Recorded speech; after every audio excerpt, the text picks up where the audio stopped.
Dear students, I, Suresh Kumar, Principal, Government Senior Secondary School, Boys, Guru Sahai, am bringing to you a series of lectures on your 10 plus 2 General English course.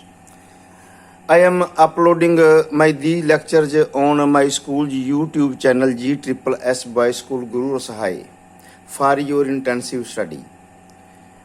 I am also requesting you to subscribe my school YouTube channel GSSS Boys School so that you may get fresh notifications whenever any lecture is uploaded on this channel.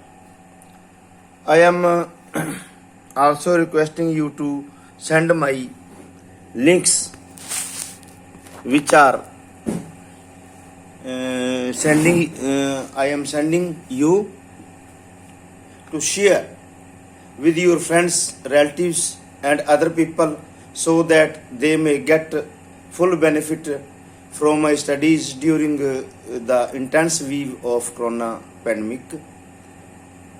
Now your schools have been opened and you should also come to school for good, for your better future.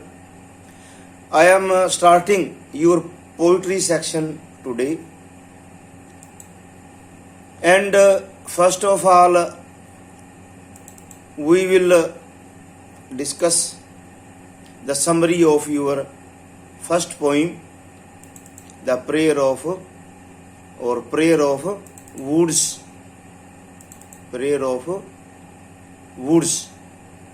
written by an anonymous writer. Let's come to the point. This summary is in very simple language. I will discuss it with you both in English and Punjabi so that you may conceive its content in very well manner. Prayer of woods. Woods ਰੁੱਖ ਹੁੰਦੇ ਨੇ. is a simple poem written by an anonymous poet. ਰੁੱਖ ਦੀ ਜਿਹੜੀ ਪ੍ਰਾਰਥਨਾ ਹੈ ਇਹ ਇੱਕ ਅਗਿਆਤ ਕਵੀ ਦੁਆਰਾ ਲਿਖੀ ਗਈ ਕਵਿਤਾ ਹੈ. In this poem, ਇਸ ਕਵਿਤਾ ਵਿੱਚ woods mean tree. ਮਤਲਬ ਕਿ ਵੂਡਸ ਜਿਹੜਾ ਵੈਸੇ ਤਾਂ ਲੱਕੜ ਨੂੰ ਕਿਹਾ ਜਾਂਦਾ ਵੂਡਸ ਜਿਹੜਾ ਆ ਗਿਆ ਨਾਲ ਤਾਂ ਇਸ ਦੇ ਨਾਲ ਇਹ ਰੁੱਖ ਦਾ ਅਰਥ ਧਾਰਨ ਕਰ ਗਿਆ.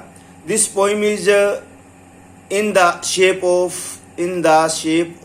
ਏ ਪ੍ਰੇਅਰ. ਇਹ ਕਵਿਤਾ ਇੱਕ ਪ੍ਰਾਰਥਨਾ ਦੇ ਰੂਪ ਦੇ ਵਿੱਚ ਹੈ.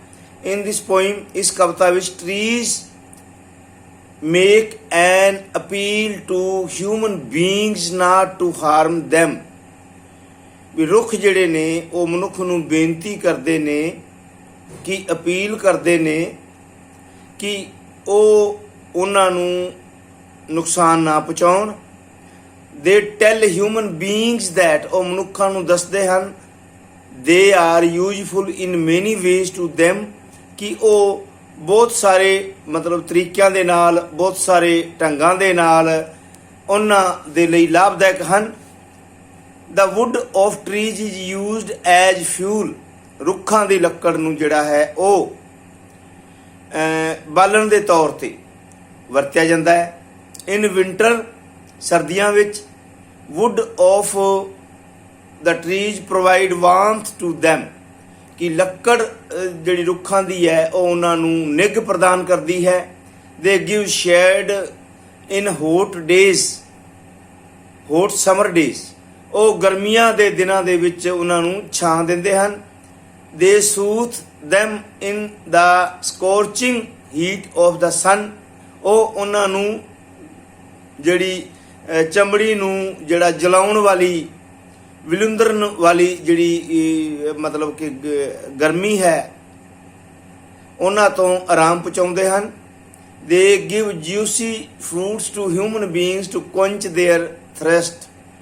ਉਹ ਉਹਨਾਂ ਨੂੰ ਜਿਹੜਾ ਹੈ ਰਸਦਾਇਕ ਫਲ ਜਿਹੜੇ ਮਨੁੱਖਾਂ ਨੂੰ ਦਿੰਦੇ ਹਨ ਤਾਂ ਜਿਸ ਦੇ ਨਾਲ ਕਿ ਉਹ ਆਪਣੀ ਪਿਆਸ ਬੁਝਾਉਂਦੇ ਹਨ। The forests provide us wood for buildings,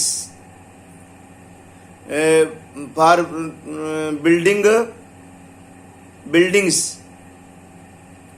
ਇਹ ਜਿਹੜੇ ਇਮਾਰਤਾਂ ਦੇ ਲਈ, ਘਰ ਬਣਾਉਣ ਦੇ ਲਈ ਜਿਹੜੇ ਰੁੱਖ ਨੇ ਉਹ ਸਾਨੂੰ ਲੱਕੜ ਦਿੰਦੇ ਹਨ। Woods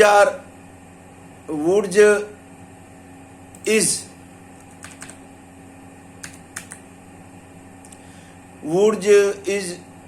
also used for making boards for tables and making covers for coffins। ਜਿਹੜੇ ਰੁੱਖ ਨੇ ਸਾਨੂੰ ਉਹ ਮੇਜ਼ ਬਣਾਉਣ ਦੇ ਲਈ ਜਿਹੜਾ ਹੈ ਉਹ ਜਿਹੜੇ ਨੇ ਫੱਟੇ ਦਿੰਦੇ ਨੇ, ਜਿਹੜੇ ਉਹਦੀ ਲੱਕੜ ਨਾਲ ਫੱਟੇ ਬਣਦੇ ਨੇ।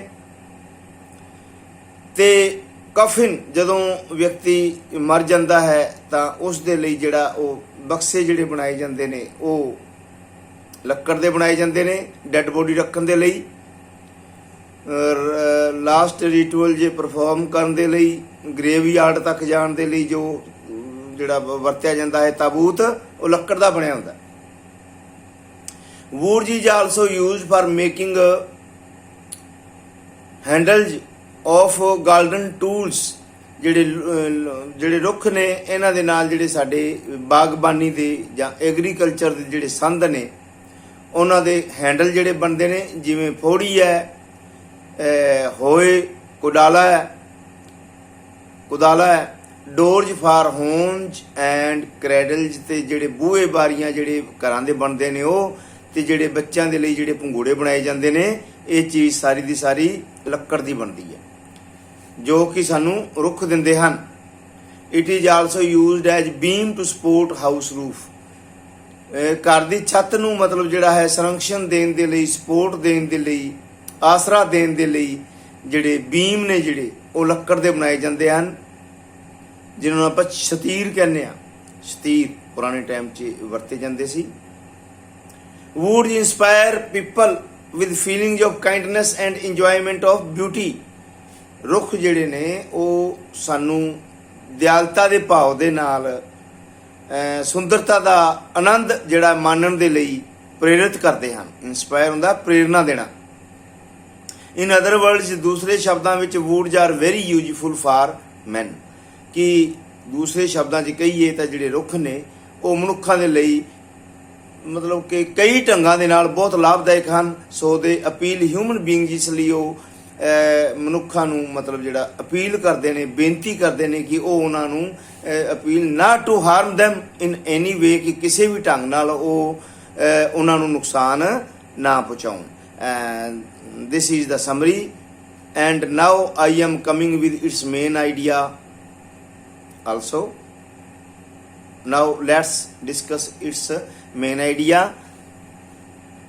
or the central idea. The main idea of the poem is that ਇਸ ਕਵਿਤਾ ਦਾ ਕੇਂਦਰੀ ਭਾਵ ਇਹ ਹੈ ਕਿ the woods are very useful for human beings in many ways। ਕਿ ਜਿਹੜੇ ਰੁੱਖ ਨੇ ਜਿਹੜੇ ਉਹ ਮਨੁੱਖਾਂ ਦੇ ਲਈ ਜਿਹੜਾ ਬਹੁਤ ਸਾਰੇ ਤਰੀਕਿਆਂ ਦੇ ਨਾਲ, ਬਹੁਤ ਸਾਰੇ ਢੰਗਾਂ ਦੇ ਨਾਲ ਬਹੁਤ ਲਾਭਦਾਇਕ ਹਨ। They give us fruits, ਉਹ ਸਾਨੂੰ ਫਲ, ਫਿਊਲ ਬਾਲਣ ਜਿਹੜਾ ਹੈ ਉਹ ਚੁੱਲ੍ਹੇ ਦੇ ਵਿੱਚ ਜਲਾਉਣ ਲਈ ਦਿੰਦੇ ਹਨ। They also provide us wood for furniture, ਉਹ ਸਾਨੂੰ ਫਰਨੀਚਰ ਦੇ ਲਈ ਤੇ ਜਿਹੜਾ ਹੈ ਛੱਤਾਂ ਦੇ ਲਈ ਛਤੀਰ, ਬੀਮਜ਼ ਫਾਰ ਰੂਫਸ, ਛੱਤਾਂ ਦੇ ਲਈ ਛਤੀਰ, ਟੂਲਜ਼ ਫਾਰ ਗਾਰਡਨਿੰਗ ਤੇ ਬਾਗਬਾਨੀ ਦੇ ਲਈ ਜਿਹੜਾ ਹੈ ਉਹ ਹਥਿਆਰ ਬਣਾਉਣ ਦੇ ਲਈ, ਉਹਨਾਂ ਦੇ ਦਸਤੇ ਬਣਾਉਣ ਦੇ ਲਈ ਜਿਹੜੇ ਔਜ਼ਾਰ ਹੁੰਦੇ ਨੇ ਉਹਨਾਂ ਦੇ ਲਈ ਲੱਕੜ ਦਿੰਦੇ ਹਨ। They provide us shade to protect us from intense heat in summer। ਗਰਮੀਆਂ ਦੇ ਵਿੱਚ ਉਹ ਸਾਨੂੰ ਤਿੱਖੀ ਜਿਹੜੀ ਧੁੱਪ ਹੈ ਉਸ ਤੋਂ ਬਚਾਉਣ ਦੇ ਲਈ ਛਾਂ ਦਿੰਦੇ ਹਨ। And give wood for warmth in future, ਤੇ ਸਾਨੂੰ ਨਿੱਘ ਪਹੁੰਚਾਉਣ ਦੇ ਲਈ ਲੱਕੜ ਜਿਹੜਾ ਹੈ ਉਹ ਸਰਦੀਆਂ ਦੇ ਵਿੱਚ ਨਿੱਘ ਪਹੁੰਚਾਉਣ ਦੇ ਲਈ ਸਾਨੂੰ ਲੱਕੜ ਦਿੰਦੇ ਹਨ। We use wood from our birth till death। ਅਸੀਂ ਲੱਕੜ ਦੀ ਵਰਤੋਂ ਸਾਡੇ ਜਨਮ ਤੋਂ ਲੈ ਕੇ ਤੇ ਮੌਤ ਤੱਕ ਕਰਦੇ ਹਾਂ। Trees teach us lesson of kindness।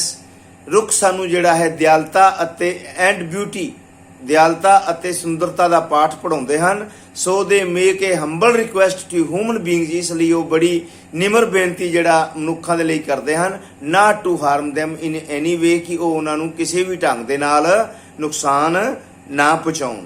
This is first lecture on your poem, and tomorrow I will come with its second part of lecture, which will contain explanation with reference to the explanation ਜਿਹੜਾ ਹੈ ਤੇ ਪੰਜਾਬੀ ਦੇ ਵਿੱਚ ਅਸੀਂ ਜਿਹੜਾ ਇਸ ਨੂੰ ਪ੍ਰਸੰਗ ਸਹਿਤ ਪੋਇਮ ਦੀ ਵਿਆਖਿਆ ਜਿਹੜੀ ਉਹ ਕਹਿੰਦੇ ਹਾਂ।